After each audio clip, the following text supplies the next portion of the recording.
Parshat Eikev commences with, "This shall be the reward for when you hearken to these ordinances. Hashem, your God, will safeguard for you the covenant and the kindness he swore to your forefathers." End quote. On this verse, Rashi quotes a midrash explaining that the word Eikev, which is translated if, literally means the heel of one's foot. There's definitely a deeper message. Why the heel of one's foot? The deeper message is some mitzvot that we are commanded to keep. Instead of keeping them to our fullest potential, we ignore them, we put them aside, we think they're not so important, and we put it at the heel of our foot where we can't really see them. It's not really in front of our face. It doesn't receive our attention. And we don't honor those mitzvot that we think are not so important. We highlight certain mitzvot that we think we should keep. Maybe it's keeping kosher. Maybe it's dressing modestly. Maybe it's keeping family purity. Certain mitzvot we decide to keep. Maybe it's keeping Shabbat. However, some mitzvot that don't seem to be as important in our eyes, we decide to ignore or to one day hope to keep. However, this parsha teaches us that these mitzvot that maybe we decide to overlook are just as important. And what is the reason? The reason is that these mitzvot are just as important because they were also proclaimed to us at Mount Sinai with the same vigor and the same importance as all the other mitzvot. We do not know the value of a mitzvah, of a good deed, of a strong connection to Hashem when we do a certain act. We do not know.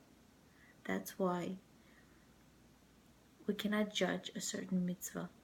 We cannot judge a certain commandment. We have to do it all to the best of our ability. We don't know the value of a mitzvah. What do I know? Do I know the true value of me smiling at a person perhaps I don't know and wish them a good day? Perhaps wishing them a good morning? Do I know the value of looking at the person who I'm speaking to and giving them my full attention? I don't know the value. I don't know the value of the mitzvot that I do. And we don't know. But what we do know is that since Hashem, our Creator, commanded them to us, they are all equally important. It's also important to know that after 120 years, we still will not honor the mitzvot 110% the way they are meant to be honored. Why? Because we're human beings. We will never truly honor every single mitzvah to its perfection. However, we have to try. We have to give all of our efforts because Hashem rewards us not for the product, not for the end result, but He rewards us for our efforts. How much effort do I exert in fulfilling this mitzvah? The ideas today were taken from Torah for Your Table by the Young Rice family. After 120 years, when the person leaves this world, they're not expected to be perfect. They're expected to do the best that they can, as long as they were growing spiritually, as long as they were enhancing their character traits and growing in the upward spiral in the spirituality. Knowing that they will never be perfect should not keep them down. I want to share with you a story that was once told. There were two tzaddikim, two righteous men, walking to a bathhouse, and they were actually rushing to it. They were rushing to the bathhouse. It's presumed that they were rushing to cleanse themselves before the Shabbat came in. And there was one man who was in their way, and he asked for tzedakah. He looked like a poor man. He said, "Tzedakah, tzedakah, please help me. Please give me some tzedakah. Please give me some charity." and they overlooked him. And I want to stress to you, these were tzaddikim, these were righteous men. And these men continue on to their bathhouse and cleanse themselves.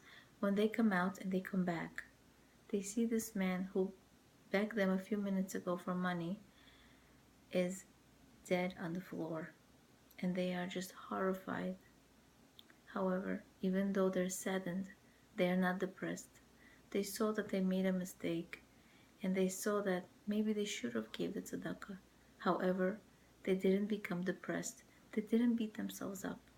What they did was, they said, you know what? I'm going to give him the funeral that he deserves. They quickly opened up his jacket, and there they saw a bunch of golden coins. What does the story teach us? The story teaches us that sometimes when we do a mitzvah, we don't know the value of it. Obviously, this man wasn't a poor man asking for charity because he was poor, because he couldn't make ends meet. Perhaps he was a messenger from God. However, what I want to stress in this story is the fact that even though these men were tzaddikim, righteous, good men, good people, righteous men, they didn't fall and they didn't get depressed. They picked themselves up and did the mitzvah that they could do now at the present moment, which was to give an honorable funeral to this man. May we merit, God willing, to fulfill Hashem's mitzvot 110%. Leah Abramov, being and becoming.